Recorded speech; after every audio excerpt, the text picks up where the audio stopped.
A-level students, it is February half term, and what you decide to do in this holiday is going to make or break your grades. This is the exact study timetable that I used that allowed me to get 5A stars. No messing about here, these are the exact timing, top study tips, and a literal timetable at the end of the video that you can screenshot. We're going to identify what we need to focus our revision on. I recommend the key focus of your revision should be on year 12 concepts. This really depends on the subject because, like, obviously if you're doing maths, you're using, like, how you do basic differentiation every single day. But if it's a topic like history, you're probably covering a completely different period of time. Use this half-term break to focus on first year content that you might be a bit weaker on. But also, the reason you're focusing on it is because you're probably weaker on. Identify your weak areas. You can start structuring your revision. But before that, I recommend you get your A-level specification, going over it in red, amber, green, checklisting it. So like things you don't know in red, things you're a bit shaky on in amber, and then things you're very confident with in green. You're going to structure your revision like a school day. So now we're at like 8:15.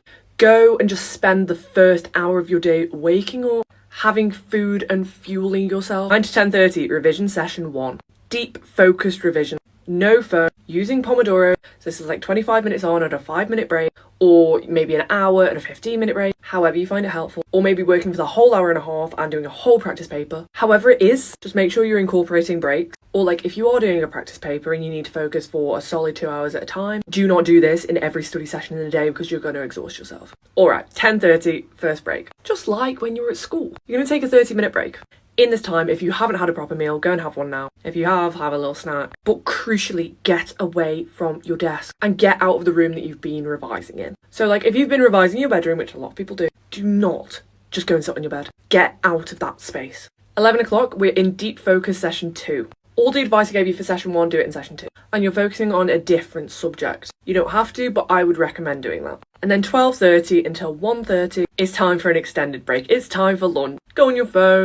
Go, please get outside. Even if the weather's horrible, which it probably is, it's the UK. Just get outside. Have an active break. Just like get up, at least walk around a bit and use your body. Don't just like lie down, which it's very tempting to do. Completely take your mind away from learning and away from revision. And then 1:30 till 3 is another deep focus study session. And look, you know the drill. Weak areas, active recall. So this is your blurting, your flashcards, your practice papers. SQ4R. I've got so many videos on active recall. At 3 o'clock is when you finish school. So we're going to have a break, 3 till 4. This break, it's crucial you get outside. 4 o'clock, we're ramping up again. 4 to 5:30 is another study session. Another deep focus study session. I know you're sick of this, but bear in mind you've done 6 hours of focus revision now. And then 5:30 till 6 is another break. It's tea time. Go talk to your family. And then there's just one more. 6 till 7:30, final study session of the day. And you're done. As promised, here is the timetable that you can screenshot and implement yourself. I've adjusted it for 3A level.